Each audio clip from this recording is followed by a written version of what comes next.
செய்திகள். 600 தாழ்த்தள மின்சார பேருந்துகள் வாங்க டெண்டர் கோரியுள்ளது போக்குவரத்து கழகம். வெம்பங்கோட்டை அகலாவில் சுடுமண் மூடி கைப்பிடி கண்டுபிடிக்கப்பட்டுள்ளது. வடலூர் சத்தியஞான சபையில் 154வது தைப்பூச திருவிழாவையொட்டி 7 திரைகளை நீக்கி ஜோதி தரிசனம் நடைபெற்றது.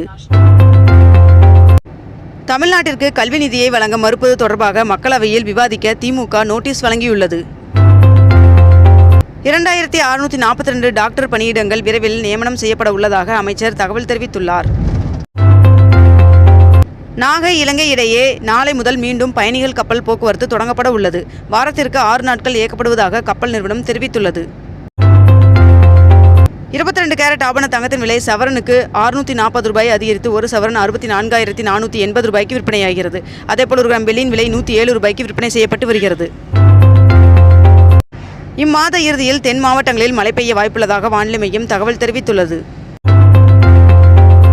தமிழகத்தில் தைப்பூசத்தை ஒட்டி இன்று அரசு விடுமுறை அறிவிக்கப்பட்டிருந்தாலும் இன்று ஆவணப்பதிவுகள் நடைபெறும் என்று பத்திரப்பதிவுத்துறை அறிவித்துள்ளது. தமிழக வெற்றிக் கழகத்தின் தலைவரும் நடிகருமான விஜய் அவர்கள் பிரபல தேர்தல் வியூக வகுப்பாளரான பிரசாந்த் கிஷோர் அவர்களை சந்தித்து பேசியுள்ளார். தைப்பூச திருவிழாவை ஒட்டி இன்று பழனியில் திருத்தேரோட்டம் நடைபெற உள்ளது. திமுக அரசு அமைந்தது முதல் 4 ஆண்டுகளில் முதல்வர் ஆணையின்படி 12,29,372 பட்டாக்கள் வழங்கப்பட்டுள்ளது என்று துணை முதல்வர் உதயநிதி ஸ்டாலின் அவர்கள் தெரிவித்துள்ளார். ஈரோடு கிழக்கு தொகுதி இடைத்தேர்தலில் வெற்றி பெற்ற சந்திரகுமார் அவர்கள் முதலமைச்சர் மு க ஸ்டாலின் அவர்களை சந்தித்து வாழ்த்து பெற்றார். சென்னை தலைமைச் செயலகத்தில் முதலமைச்சர் மு க ஸ்டாலின் அவர்களை விடுதலை சிறுத்தை கட்சியின் தலைவர் தொல் திருமாவளவன் அவர்கள் நேரில் சந்தித்து பேசினார். தைப்பூசத்தை ஒட்டி மதுரையிலிருந்து பழனிக்கு சிறப்பு ரயில் இயக்கப்படுகிறது. கிரிக்கெட் கொக்கோ போட்டியில் சாதனை படைத்த கமலினி சுப்பிரமணியன் ஆகியோருக்கு தலா 25 லட்சம் ரூபாய்க்கான காசோலையை முதலமைச்சர் மு க ஸ்டாலின் அவர்கள் வழங்கினார். போக்குவரத்து தொழிலாளர்களுக்கான 15வது ஊதிய ஒப்பந்த பேச்சுவார்த்தை வருகின்ற 13ஆம் தேதி நடைபெறும் என்று அறிவிக்கப்பட்டுள்ளது. சென்னை மெட்ரோ ரயிலின் உதவி எண்கள் தொழில்நுட்ப கோளாறு சரியானது என்று தெரிவிக்கப்பட்டுள்ளது. சென்னையில் 29,000 பேருக்கு பட்டா வழங்க அமைச்சரவை கூட்டத்தில் முடிவு செய்யப்பட்டுள்ளதாக அமைச்சர் KKSSR ராமச்சந்திரன் அவர்கள் தகவல் தெரிவித்துள்ளார். பிரதமர் நரேந்திர மோடி அவர்கள் அரசுமுறை பயணமாக பிரான்ஸ் நாட்டிற்கு புறப்பட்டு சென்றுள்ளார். மேலும் இப்பயணத்தை முடித்துக்கொண்டு அமெரிக்கா செல்கிறார். மேலும் அமெரிக்காவில் டொனால்ட் ட்ரம்ப் அவர்களை நேரில் சந்தித்து பேச உள்ளார். மகா கும்பமேளா திரிவேணி சங்கமத்தில் குடியரசுத் தலைவர் திரௌபதி முர்மு அவர்கள் புனித நீராடினார். முதலமைச்சர் மு க ஸ்டாலின் அவர்களின் தலைமையில் இன்று அமைச்சரவை கூட்டம் நடைபெற்றது. தமிழ்நாட்டில் 38 IAS அதிகாரிகளை பணியிட மாற்றம் செய்து தமிழ்நாடு அரசு உத்தரவு பிறப்பித்துள்ளது. சென்னையில் நேற்று பாமகவின் கலந்தாய்வு கூட்டம் நடைபெற்றது. திருச்சி மாவட்டத்தில் 18 கோடி ரூபாய் மதிப்பீட்டில் அமைக்கப்பட்டுள்ள பறவைகள் பூங்காவை துணை முதல்வர் உதயநிதி ஸ்டாலின் அவர்கள் திறந்து வைத்துள்ளார். தைப்பூச திருவிழாவை ஒட்டி பழனிமலை கோவிலில் இன்று முதல் 3 நாட்களுக்கு கட்டண தரிசன முறை ரத்து செய்யப்பட்டுள்ளது. 200 இலக்கு என்பதற்கான தொடக்க வெற்றியாக அமைந்திருக்கிறது ஈரோடு கிழக்கு தொகுதி வெற்றி என்று முதலமைச்சர் மு க ஸ்டாலின் அவர்கள் தெரிவித்துள்ளார். தமிழகத்தில் 38 IAS அதிகாரிகளை இடமாற்றம் செய்து தமிழ்நாடு அரசு உத்தரவு பிறப்பித்துள்ளது. தமிழகத்தில் சிறப்பு முகாம்கள் மூலம் 2,31,000 பேர் வேலைவாய்ப்பு கிடைக்கப்பட்டுள்ளதாக அமைச்சர் CV கணேசன் அவர்கள் தகவல் தெரிவித்துள்ளார். முட்டுக்காடு படகு மிதவை உணவகத்தில் பயணிப்பதற்கான கட்டணம் நிர்ணயம் செய்யப்பட்டுள்ளதாக சுற்றுலா வளர்ச்சிக் கழகம் தகவல் தெரிவித்துள்ளது.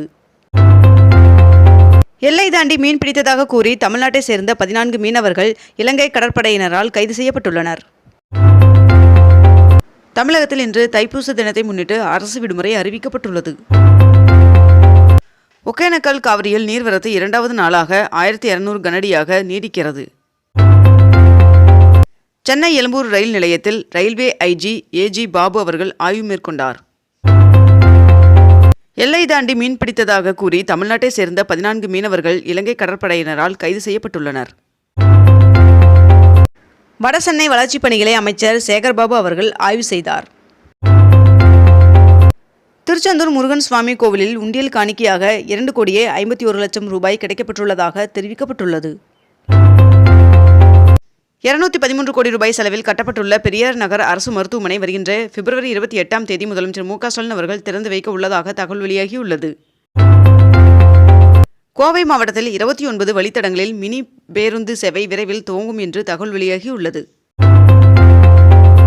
வங்கிகளில் குறுகிய கால கடனுக்கான ரெப்போ வட்டி விகிதம் 0.25% குறைக்கப்பட்டுள்ளதாக இந்திய ரிசர்வ் வங்கி அறிவித்துள்ளது. பிரதமர் நரேந்திர மோடி அவர்கள் 2 நாள் பயணமாக வருகின்ற 12ஆம் தேதி அமெரிக்கா செல்ல உள்ளார். மேலும் அங்கு அமெரிக்க அதிபர் டொனால்ட் ட்ரம்ப் அவர்களை பிரதமர் நரேந்திர மோடி அவர்கள் சந்திக்க உள்ளதாக வெளியுறவுத்துறை அமைச்சகம் தெரிவித்துள்ளது. நீட் தேர்வு வருகின்ற மே 4ஆம் தேதி நடைபெற உள்ளதாக தேசிய தேர்வு முகமை அறிவித்துள்ளது. மேலும் இதற்காக விண்ணப்ப பதிவு தற்பொழுது தொடங்கப்பட்டுள்ளதாகவும் தெரிவிக்கப்பட்டுள்ளது. பிரயாக்ராஜ் மகா கும்பமேளாவில் 40 கோடிக்கும் அதிகமானோர் புனித நீராடினர் என்று தகவல் தெரிவிக்கப்பட்டுள்ளது. ஒருநாள் கிரிக்கெட் போட்டிக்கான இந்திய கிரிக்கெட் அணியின் புதிய ஜெர்சியை இந்திய கிரிக்கெட் கட்டுப்பாட்டு வாரியம் BCCI அறிமுகம் செய்துள்ளது. நாங்குநேரி அருகே 2291 ஏக்கர் பரப்பளவில் புதிய சிப்காட் தொழில் பூங்கா அமைக்கப்படும் என்று முதலமைச்சர் மு.க.ஸ்டாலின் அவர்கள் தெரிவித்துள்ளார். தமிழகத்தில் வெப்பநிலை 2 முதல் 3 டிகிரி செல்சியஸ் வரை உயர வாய்ப்புள்ளதாக வானிலை மையம் தகவல் தெரிவித்துள்ளது. பொள்ளாச்சி CDC மேட்டில் 8 கோடியில் அமையும் புதிய பேருந்து நிலைய கட்டுமான பணி 80% நிறைவடைந்துள்ளதாக தகவல் தெரிவிக்கப்பட்டுள்ளது.